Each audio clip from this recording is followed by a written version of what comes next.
Hey everyone, it's Heath Johnson here, welcoming you back to the Heath Bar, the podcast that serves you up delectable chats on tap from people around the Black Hills and surrounding areas and that pass through. We'll talk their stories, a bunch of other stuff, and get to know them a little bit more and have a good time doing it. I hope you've been enjoying it, and if you have, make sure you subscribed and left a review on iTunes or wherever you listen to your podcast. It helps get the word out and helps people get to hear the stories of the people that come on the show and what they're doing. And they're people worth knowing, so help spread the word. Share it with a friend. That helps too. That probably helps more than a review. Who knows? Anyway, if you want to keep in touch with me socially, you can follow the Heath Bar on Instagram and Facebook with the handle at Heath Bar Online. And you can keep track with me personally on Twitter as well. At Heath Johnson is my handle there. Also, June 7th and 8th, I will be playing at the Bodega in downtown Deadwood, Main Street. It's going to be a good time. They've got awesome food and drinks, and the patio there is really cool. Right there on Main Street with everyone walking around, you'll be able to hear it and come hang out and say hi to me. I'd sure love to see you. Also, my schedule and much more is up on the website, heathbaronline.com. Go ahead and check that out. You can find blog posts, like I said, my own personal schedule of gigs and where I will be playing at, along with all the podcasts and everything else up there as well. Heathbaronline.com. It's got it all there right for you in one easy stop. All right, enough of that.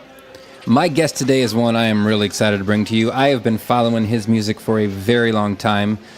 Lincoln Durham, folks, out of Texas, and he is been doing the one-man band thing for a very long time, and if you ask me, he's perfected it. If you've never been to one of his shows, I highly recommend that you go. Find him out on Spotify and iTunes and everywhere else as well. Buy his music.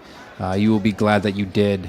He's got a great way of putting imagery into words that kind of puts you in a really cool mood. And like I said, I've been a fan of him for years now. I was really glad I got to sit down and chat with him. Bumped into him at a Hay Camp Brewing in Rapid City. It was his second time coming through there, and we lined it up and sat down and chatted and had a good time. I really enjoyed getting to know his story and some of his process and putting songs together and everything like that. And I'm sure you will too. So I won't take up any more of your time. Ladies and gentlemen, here at the Heath Bar, give it up for Lincoln Durham. Welcome to the Heath Bar, where the conversations are always on tap.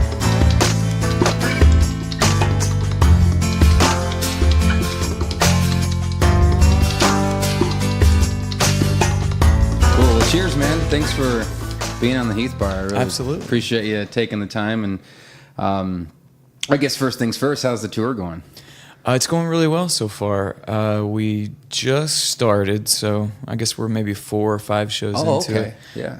Well, this leg, we're kind of doing we're doing the whole U.S., but we're doing it kind of in like month-long spurts, and then going home and for a few weeks, and then coming back out. So we started out in the South, and did the South, and then we're off for about a month, and then now we're doing.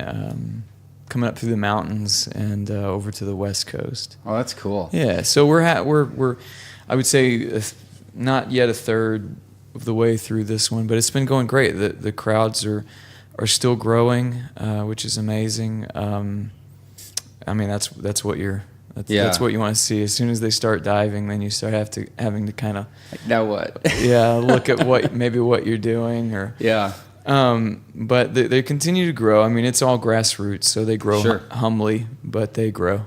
Well, and that was one of the things I think, because you guys set all these tours up yourself, right? Do you have? We have booking. You do have booking. We have management and booking, but Alyssa and I started booking, or not started managing. When I first started, Alyssa was kind of doing the management stuff, and as we grew into where we needed a manager, we had kind of such a firm hold on how or what we wanted to do that our management is technically they kind of go out and they find new opportunities and stuff. But a lot of the internal, I guess, kind of runnings of stuff we do ourselves. And when we don't know how to do things, which is a lot of times, then that's when they really are able to step in. But we do have management, we do have booking. Gotcha. And so, the point of that was to say the reason I said that about management is Alyssa and I still decide when we want to go out and where. Okay. Yeah. And then we just tell our booking manager. Typically a management does that, and then the artist just, the first they know about a tour usually is when they get an email saying, "Here's where you're going." And pack up, here we go. Yeah. And we're a little more hands-on with that kind of stuff. Gotcha. So we like to say when we're going and how long. And plus I'm always concerned, I guess, trying to keep the voice, Sure. So I can't really go out like some of the workhorses and do 6 nights a week. I go a little too hard on stage, and so I have to kind of break them up a little bit better. I'm not sure what you're talking about. I've seen your show twice, and it's super chill, man. Yeah, it's very very sit down, docile kind of a vibe. Yeah, I always wondered that, like, because I had a buddy of mine that planned a tour from around here, and he did a West Coast thing, and he did it all himself, and he said, I learned a lot of lessons the hard way. He's like, if you've never done it before and you're trying to do it all alone, it's not as easy as you think, No, but I started out doing it when I first started, and I was awful at it because Alyssa even back then would go with me and help me out. And so at the end of the night, or maybe even heading over there, she'd say, so how much are you getting paid? Oh, I don't know. I don't even no idea. I don't even know if I am getting paid, to be honest. I just know I get to play. Yeah, I just get to play. Yeah, they let me play, and that's awesome. So I was tip jar in the front, right. I wasn't great at that, and then she took over and was much better about it. And we always, each step we made in the process, in the business, we always decided we would get the next thing, once we were not able to do that thing anymore. Like once it got too big to do it ourselves, rather than jumping the gun and getting a booking before we have fans, sure. or management before, anyone cares. And so we just kind of worked it that way. And so she then took that over and did a great job, but until it was just, got too big. There's a certain point where, what we found when I was a lot smaller is that a lot of times it's when you have a booking agent, they already have the connections, and so whoever they decide that they're representing, they just go to their connections and say, "Hey, you're putting this band in the." Or please put my new band in. Okay, I was like, do they ask? Or they're like, hey, this is who you get now. No, they have to ask. But gotcha. But anyway, they have a relationship with the promoters, with the venue owners and stuff like that. And so, when you get aboard on someone, then typically those promoters and those venue owners know, okay, well, so and so picked them up, so. Sure. Yeah, sure. Gotcha. We've never heard of them, but yeah, let's give them a shot. And so that opens a lot more doors. How many tours is this for you now? Since you've kind of started, you even lose track, and because first, the Shovels versus the Howling Rope was 2012, I think, right? It's 11 or 12, probably 12. I always think 11, but I think it's 12. And were you doing stuff before then, as far as touring, getting stuff out? No, that was pretty much it. Okay. I had done little bands in the past, but nothing was ever serious. It wasn't until I kind of compiled that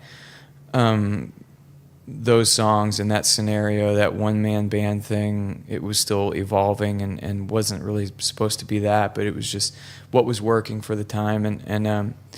That was the first time really being on a real tour, and even doing anything really on a quote professional basis. But that was 2012. So we've been out and done almost the whole U.S. usually twice a year since then. And each one you consider like separate tours, like they're not. It's all this year. It's all part of it, and there's a break in between, but it's all the same tour, or. Sometimes, yeah. Nowadays, I kind of do when we're releasing, announcing the entire thing. Which we did this year. It was like, Sure. here's all of the gigs, pretty much, for the most part, from here to October. Okay. So in that case, we're just like, well, let's just roll it in, and it's all and go with it. the 2019 tour kind of a Yeah. thing.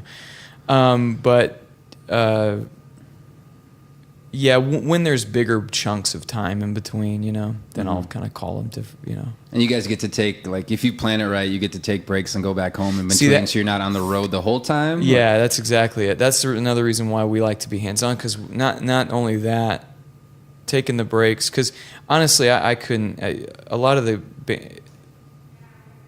bands I reference have usually a team around them as well, so it makes it a little bit easier. But a lot of the guys that go out and they start at home and then they do the entire U.S. before they're home again. I'm just not. I lose interest. I just can't keep the energy up, Sure. for that long. I need to come home, kind of regroup, then start looking forward to the next, Gotcha. tour. Because I always do. Once I'm home for a couple weeks, I start looking forward to going back out again.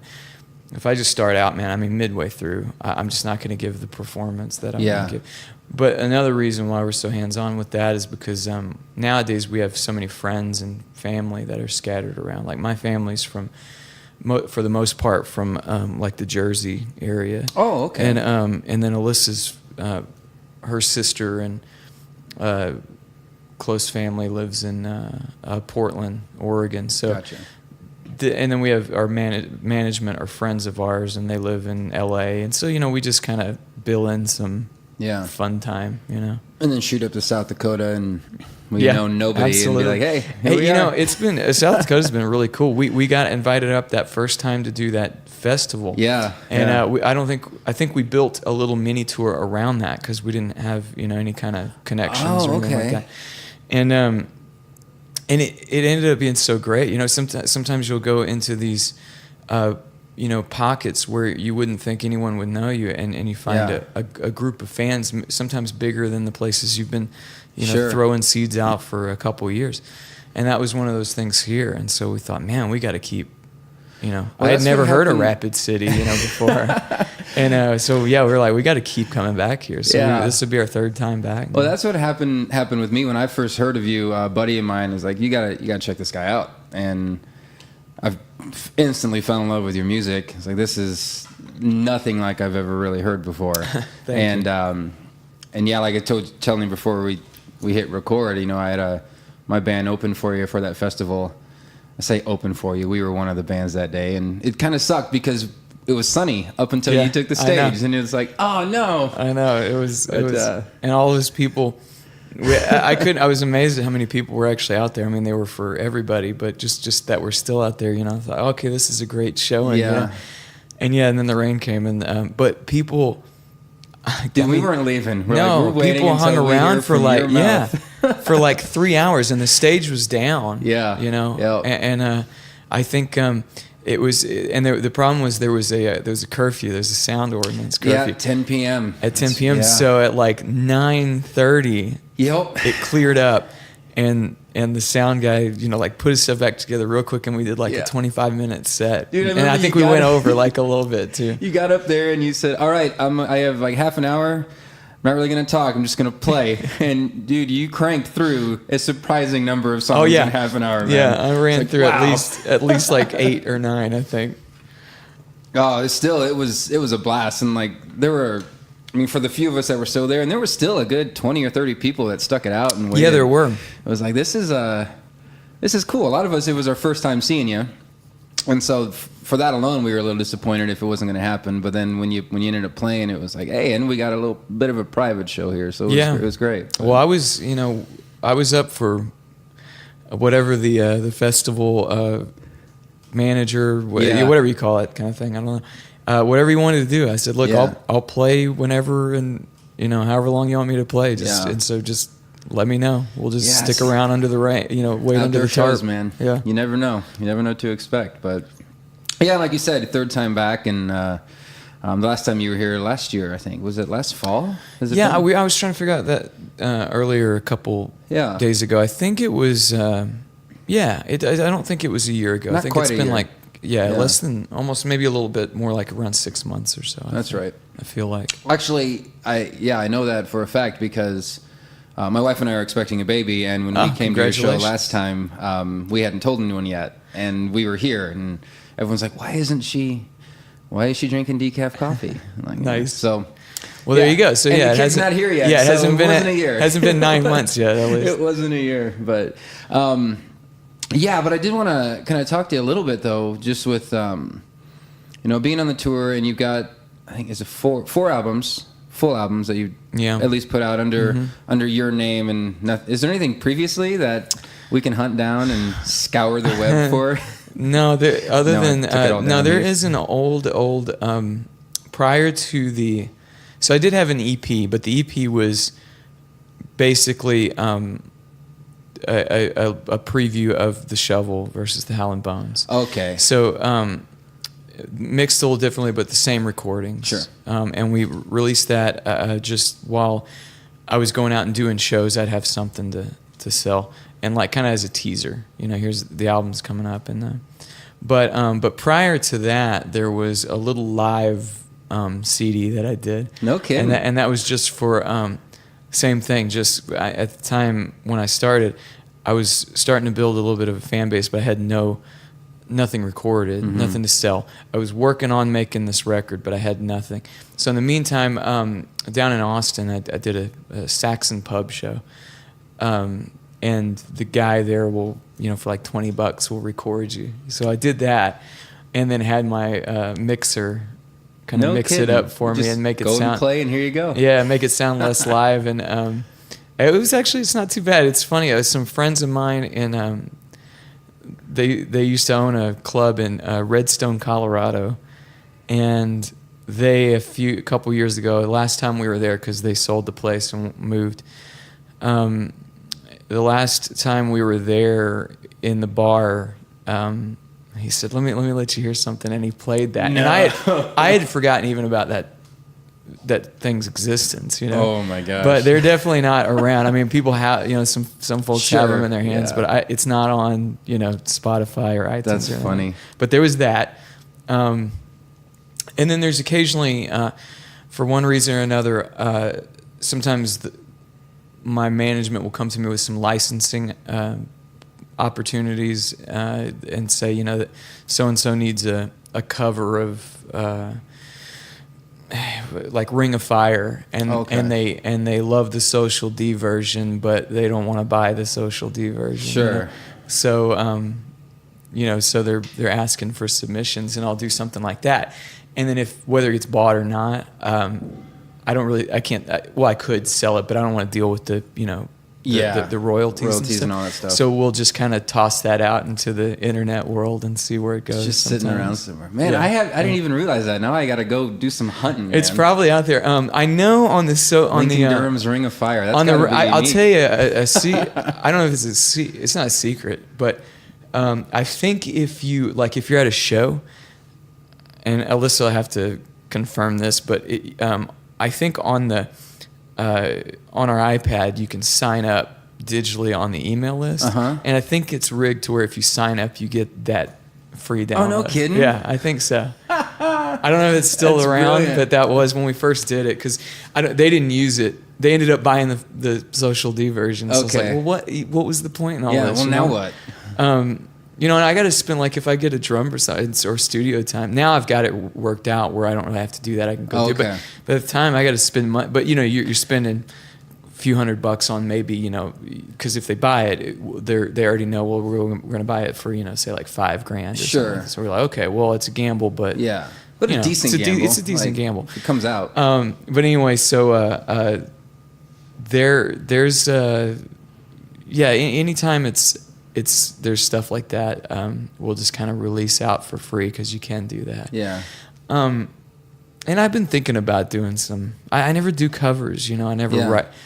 But nowadays, I guess everybody kind of goes through the same cycles or similar cycles. But I'm like you said, I'm 4 albums in. I'm writing the 5th one, and now I can kind of start feeling that vibe of, I kind of like to do my interpretation of some other like if something tunes. fits with what you're going for the album. Because no matter how, like if you're at a show, no matter how much people love you, and no matter who you go to see, it's this weird, connection in your brain that happens or whatever to everyone, that when someone that you came to see does someone else's song, they love it. Yeah, absolutely. I don't know why that is. I mean, I'm the same way.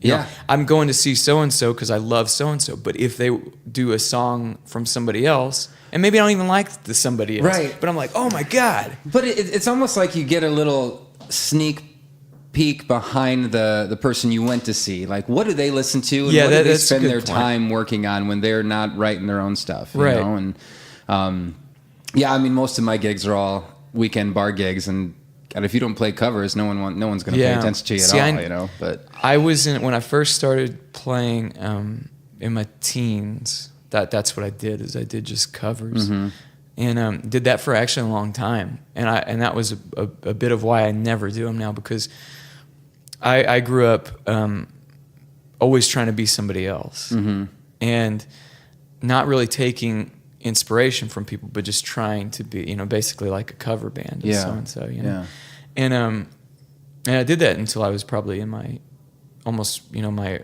real early 20s, 20, 21. And then I finally, I don't know what sparked me to do it, but I decided I'm going to try to write my own song. Sure. And then from there, it took off from that point. But I think that was why I held off for so long in wanting to do covers. Yeah. I'd be curious what that would sound like a cover album from you. Like, I'm picturing like a super like Bread, like a super chill band, and then just destroy the music. That would be fun. Here we go. Yeah, there's a lot of kind of things I would like to do. Like take, I love when people take the one type of song and make it the opposite. So like if it's a super chill or even a nursery rhyme, I heard somebody do like a dark. I actually had the idea. I mean, I thought of it, and then saw somebody else do it right after that and thought, oh man. So it's I don't know if I can do it now because, but it was like, You Are My Sunshine, but done real in minor keys and real hauntingly. Okay. And I thought, in my head, that's what I thought, would be so cool. And so I got an acoustic do it, and it wasn't quite what I was going to do with it, but it was like, well, that's the same thing I was going to do. But that kind of thing. I like that. Or when you take a really slow, pretty song and make it a punk song or something, I love that. Put out a Christmas album and just cover Mariah Carey's and see what happens with that, man. Yeah, we did a little unique.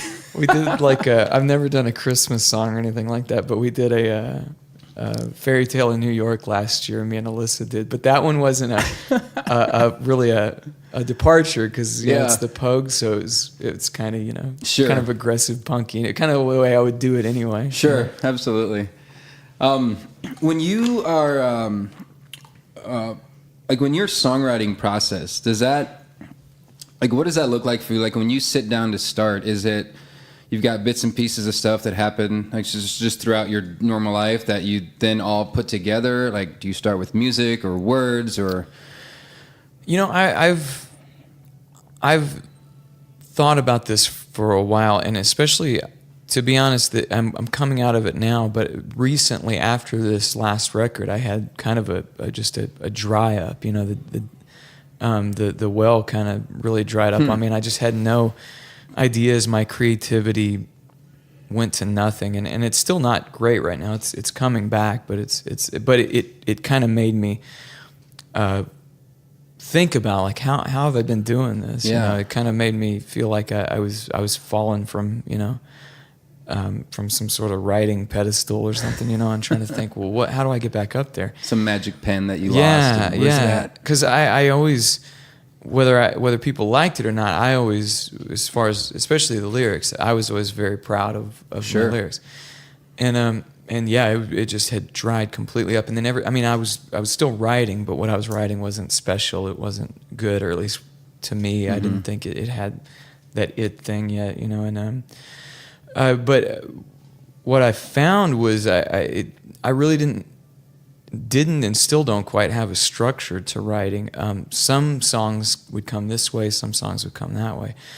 A few songs would just come all together at once, the ones that just, and I mean, just I would write them immediately, like in 2 hours, and it would just that's how songs like Clementine and things like that, where they just came out all at once, chords, lyrics, and all in like a span of an hour or two. Sure. But typically I've got a journal, kind of like what you've got there, and if I have ideas, I'll jot them down in the journal, and then on the other side of it, when I'm at home, I've got a little studio set up, and then I'll just record riffs and rhythms and ideas, and then usually what'll happen is, I think for the most part, I'll get some riff or melody in my head that's a song that's what I want.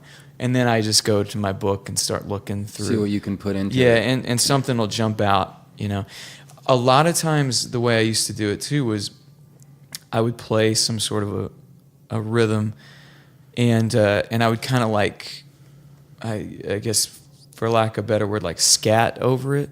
Oh, okay. And then subconsciously words would start to form, and they inevitably always kind of it would end up being a coherent thought.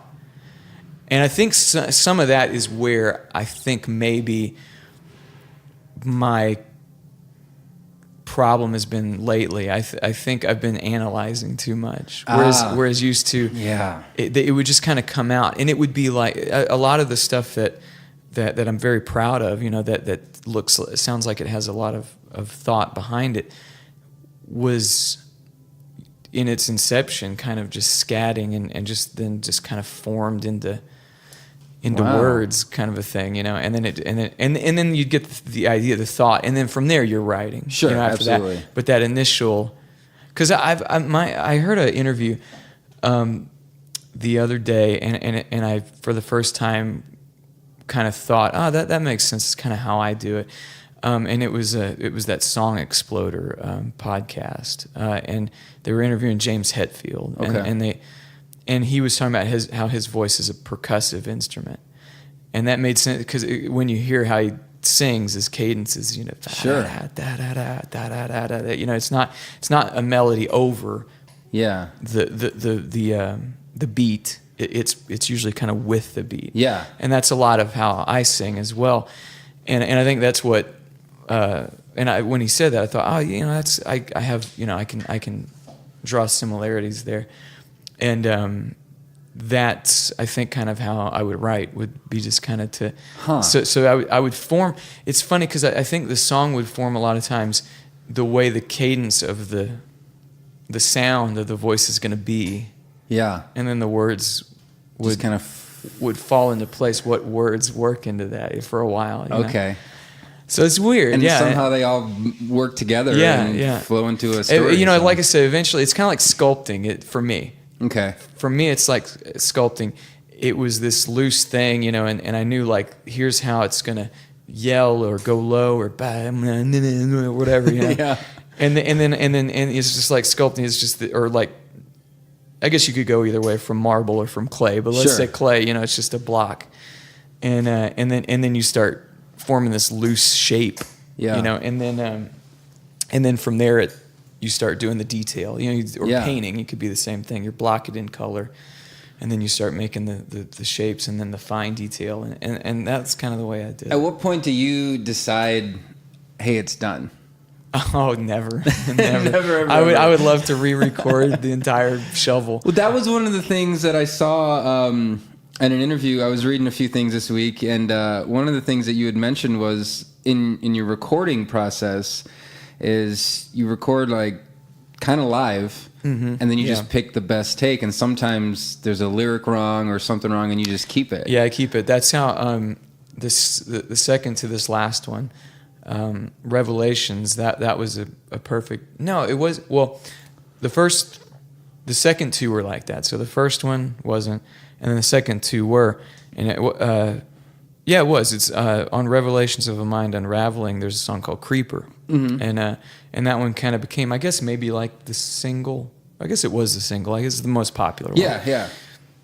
But the second verse of that is the end part of the second verse is the wrong lyric, but it was all done live and on tape.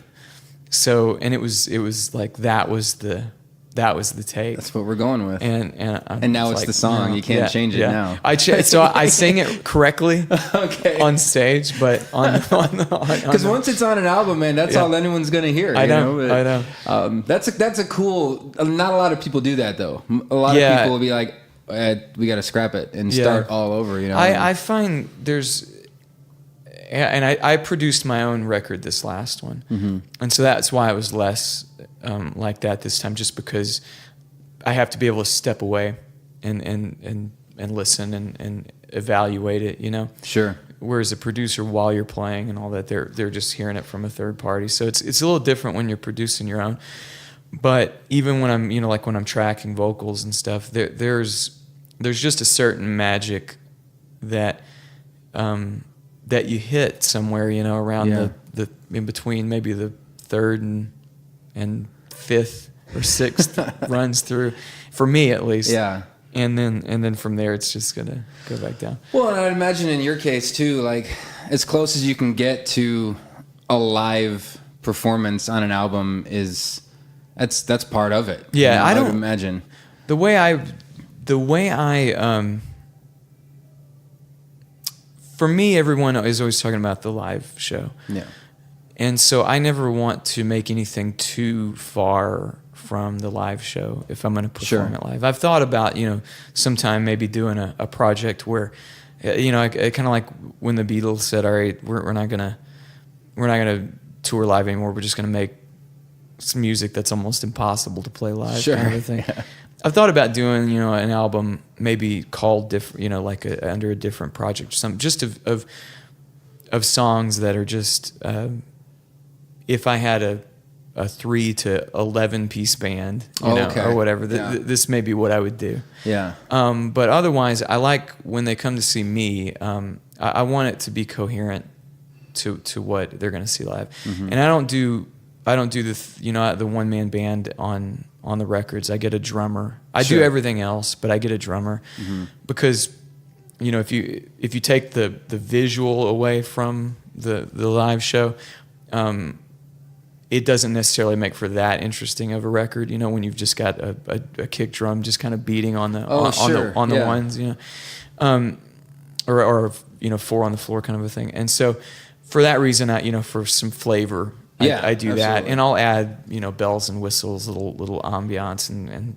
extra little nuances that when you're sitting there by yourself in a black room listening, it's still interesting.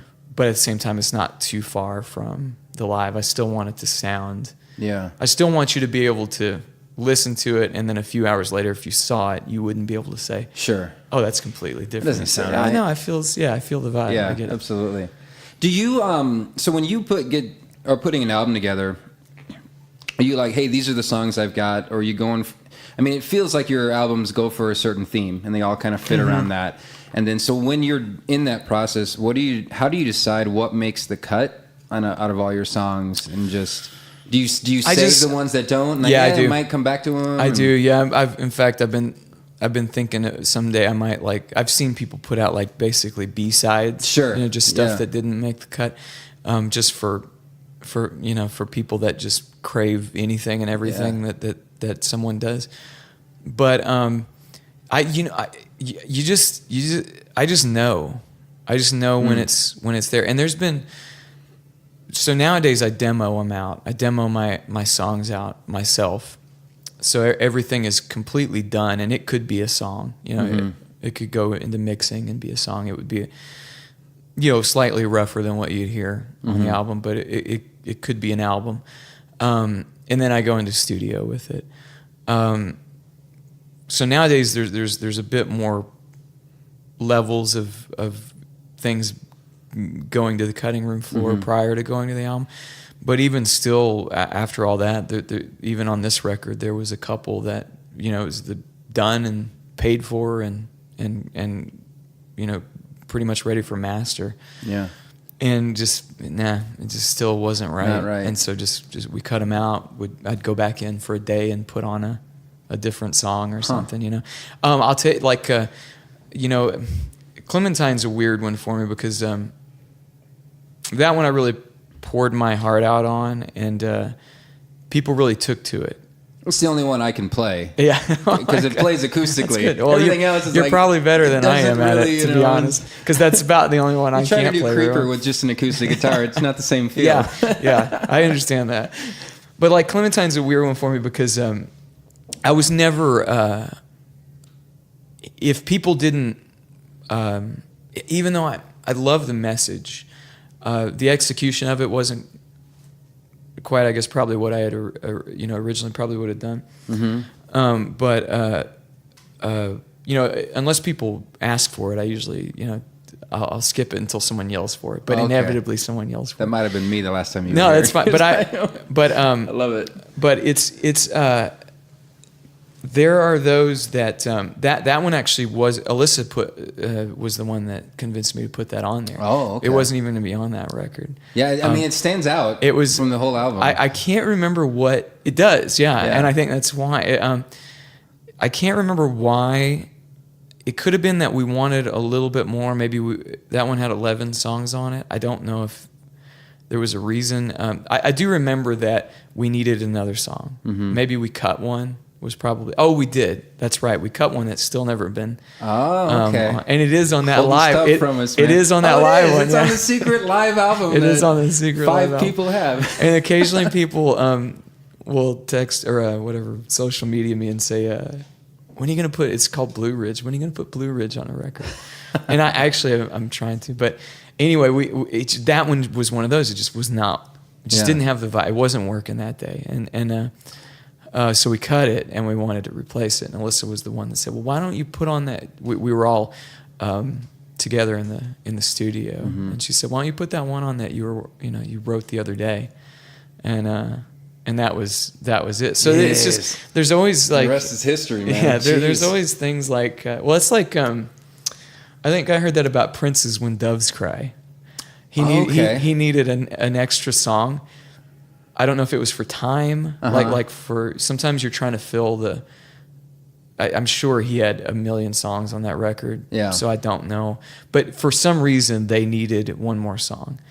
Because a lot of times, if it's, like I said, I doubt this was the reason with Prince, but a lot of times if an album's too short, it's not really about the number of songs, it's about the length that makes it an EP or a full length, an LP. And in the old world, if it was an EP, it wouldn't get the publicity. Right. People didn't really necessarily care. It was just something you'd throw out to your fans, but you're not going to get write-ups and stuff over an EP. Different world now, but anyway, When Doves Cry, I think they needed an extra one, and he didn't have one. So he goes home and writes it overnight. That's what I heard, at least. Jeez. I was on some. Sounds like something he could easily do. He has just crank this out. He has vaults of music that has never been released. I've heard just because that's all he did. He just sit there and make music. And I heard Merle Haggard had like 300 to 400 something songs that were never released, just sitting in the vault waiting. And I'm sure at some point they'll put them all out and everything. But I know Keith Richards. He sits and just records. Has his engineer record hours of him just sitting in a chair, and then when he gets something that he likes, I mean, he's basically just noodling around on the guitar, and when he gets something he likes, he'll just say, "Hey, mark that," and then he'll just keep going, and then so he's got all these marks, I guess. Must be a rough day just to get to do that all the time, man. I'm sure it's great for the engineer. Just sitting there like, okay, I can mark it, and then push a button. All right, and then sit and wait 2 hours. Be here another 2 hours. Trucker's Love Song is kind of the same way on that album. It's a little bit slower, but that was one of the things. Like I think, like when you have an artist or a band or whatever the case may be that plays music in a certain genre and they break out of that for a bit, it always feels deeper than any other person that would just play a normal slow love song, whatever the case may be. Right. I have a lot of slow, like all of the slow songs that are on each of the records. Those are the ones that are more me bleeding. Hero. For sure. God, Hero, great. Mama is a super close one for me. Okay. That was on. I can't remember these albums anymore. That was on the Exodus, I think, of the Deemed Unrighteous. Oh, yep, that's right. But that one was a really kind of an exposing, bleeding song for me. So I tend to put the ones that are real personal, real close to me, into the slow format. Sure. I think it's more intimate, and I've been thinking about possibly kind of putting another album out that's kind of, rather than having those interspersed into the record, actually just putting one out that's start to finish, just kind of intimate and low key. Just, I don't know. You start spitting out, venom and for long enough, and you start kind of. I guess it's like when I see the Rockers, or when I see oh God, why can't I? I'm not even gonna say who I'm trying to think of because it's horrible to not be able to remember his name. No, screw it. Led Zeppelin. Okay. Oh, geez. Why can't I do the thing? I couldn't do it either. Not right now. Anyway, whatever. My mind is going bad in my middle age. But anyway, the point is, it's inevitably, it seems like the songs start getting a little more rounded edged, not quite so sharp. And I don't know if I'm there yet, but I'm starting to kind of feel the vibe of bringing a little bit more like just a mellow album of sitting by the fireplace, chilling out a little bit. He's playing and you're sipping something a you can take a warm bath to.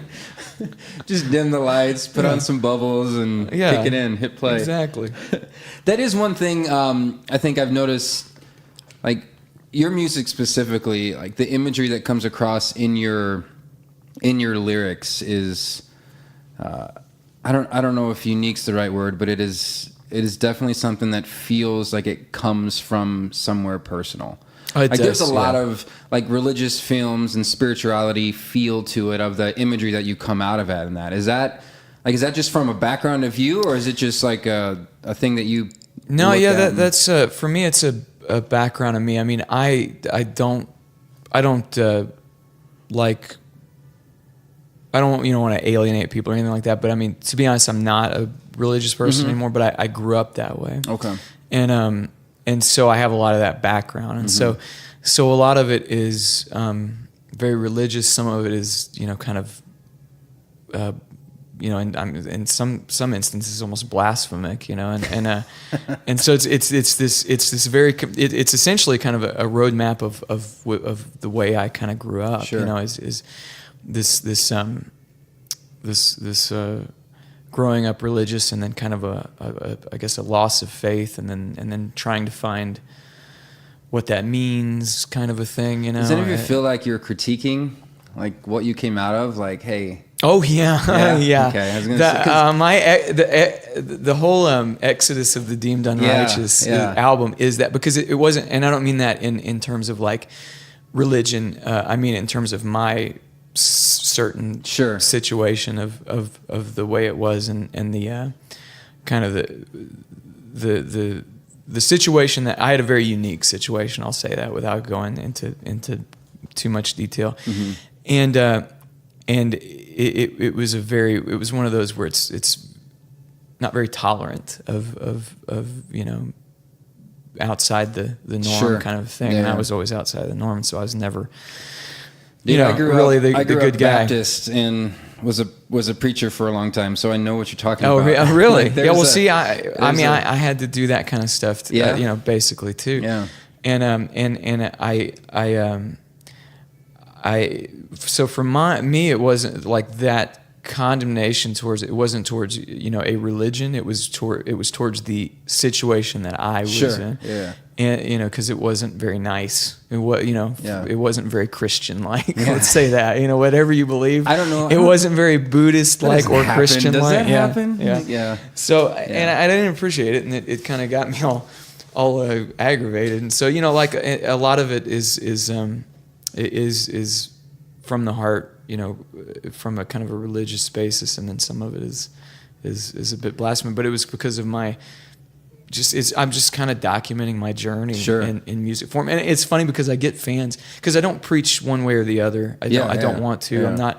I don't like getting involved in. I want people to draw from my music what they interpret, you know, because I don't want to tell them what this song is about or what that song is about. I want people to, you know, because I don't like that when other people do. I want to think what it's about, and you know, even if it's not, that's fine. Mm-hmm.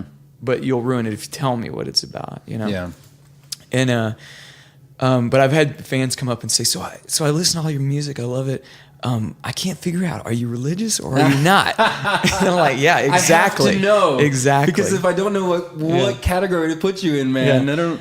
And I'm in the, you know, nowadays I'm in this weird nebulous, like I don't profess to know what even I think, you know. But I try to keep it all open now, you know. Yeah. Because I think we all, no matter what we believe, we can get kind of closed-minded, and even if in the end one person's right and the other's wrong, I think we ought to all just kind of you know, just always wonder. You know, it's okay to question and that was wonder. always, like, I always had this, like, I just want to pursue truth, and like if I find something true that disagrees with what I believe, then I'm probably wrong in what I believe, you know, because it's, you know, and so I'm in that same boat. That's a great thing. No but matter a lot what, of people don't do that. No, like, and if that takes you towards a God or away from a God or wherever that takes you, man, just if you're trying to do that, at least you're making it your own, and you're never going to let someone else tell you what's true, what's not, if you're thinking for your own. And it's hard when you first make that step out of it. At least it was for me, and I'm sure it was for you too. But I mean, one of the things that there were a lot of dark nights where I would turn on Exodus and be like, okay, that's amazing. This is getting me through tonight, man, because I'm just in this like angry and sad feeling all at the same time, and like I don't know where to put my feet anymore, you know. And so it's just cool. But when you have someone that can put those type of thoughts and feelings into music that you do, and then to the feel of that music, the way it comes across, it's quite a talent, and it's really neat to see and be willing to share that with the world, I guess, you know, because it's easy to feel like I should just bury that deep. And well, that was what it was for me, because I've always the other aspect of the whole thing is I've always had really bad mental things, you know. So I grew up with like debilitating OCD and then really bad depression and you know, learning disability. I've just got some brain stuff going on for sure. And I've been diagnosed with all kinds of things, and I'm not a fan of taking the medicine for it. And that's I just don't like the way it makes me feel. At this point in life, I'm starting to think about maybe doing it, just because it doesn't seem to be getting any easier to fight it. But for a long time, and even still, that was music was also writing was kind of my therapy.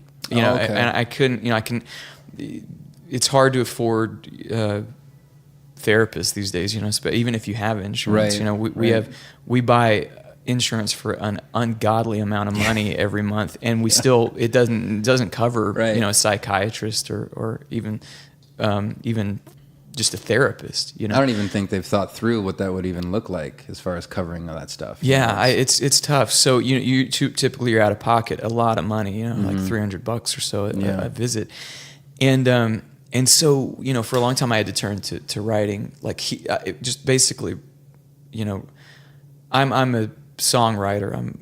So that's the way I do it. But it's basically like, you know, just journaling, just saying, putting it out there. This is what's happening to me. And, you know, so a lot of the songs are even about that, even about just the agonies of what goes on in my head on a daily basis. But then kind of, you know, put in a more artistic term or in a vague term to where other people can relate, whether it's, you know, they've got OCD or are going through a divorce or are, you know, whatever the struggle that they're going through, maybe, you know, they can find, you know, so you kind of make it vague enough, abstract enough, but but at the same time, you're still kind of Sure. writing out your demons, Yeah. and it takes some power away from what's going on, Sure. which is nice. And so I think that was, I think, the people that like my music usually have a very visceral experience with it, and it doesn't seem to me like, because I don't have a huge fan base, but what I have is like a lot of cursory fans. They're either like invested or they don't care. It's like they're in. Yeah, Like this is, and I think that's why people always say, they talk to me about how true or honest my music sounds, and I think it's because of that, because I don't mean for it to be, I don't try for it to be, but I don't have an interest in writing about the things around me or what's going on. My interest is I want to write through whatever problems I'm going through. Gotcha. So I think I have kind of that what is it, the Island of Lost Toys thing kind of going, or whatever it is. Where people get that and they're drawn to it because they are also going through. Well, not everybody can express it the way you can, but once they hear it, they're like, "Yep, that's exactly what I was feeling." You know what I mean? Nice, yeah. And that's a unique gift in that. So, but you just started your tour. You got a lot of U.S. shows, and then I saw you're heading across the pond. Yeah, we're going back fall. finally. We've been trying to cool. get back for years, and we're finally getting to go back. That's cool. So yeah, that's gonna be exciting. Like? Is it a whole different? It is, feeling man. when you're It's over a there? whole different feeling. Everything about it is different. Yeah, it's very cool. I like it. I mean, I love touring, but it's it's kind of that thing where it's cool to go get a completely different perspective of what you're doing. Sure, it's interesting, to see like how a different culture sees and reacts to your stuff. Yeah, it's kind of going into the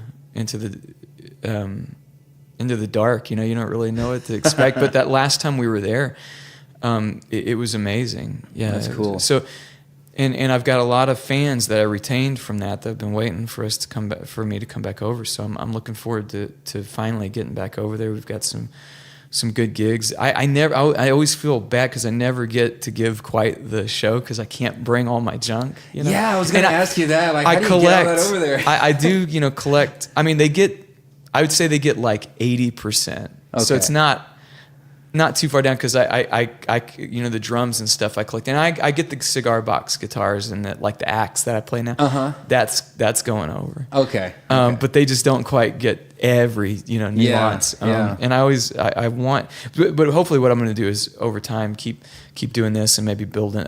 We've got several friends that live over there, so maybe kind of pile some stuff in their garage. So hang on to this for me. Yeah, and then eventually I'll have a full Lincoln set over there. But I want to try to. We're going to try to go do some Germany, I think, next year. And, cool. And we did a Norway gig last year, and that went over great. So we're going to try to keep throwing some seeds out over there, some like Scandinavia and That's stuff cool. like that. So yeah, just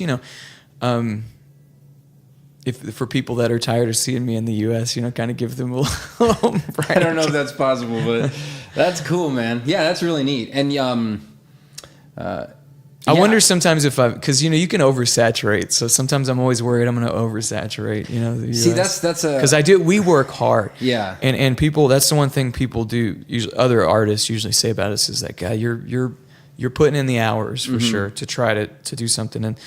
And yeah, sometimes I wonder, well, if I'm doing like New York 3 times a year and LA 3 times, like maybe that's too much. Maybe it's too much. I don't know what the right number is, to be honest.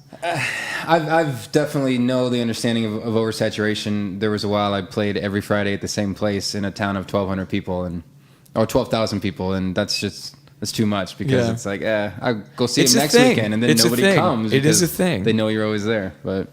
No, dude. Well, thanks again. I really appreciate you sitting down with me and talking. And absolutely. Really looking forward to the show. I know it's going to be a great one. And I'm assuming when you're done, you just crash. Like you're exhausted beyond all belief. And it's like, I'm done. Yeah.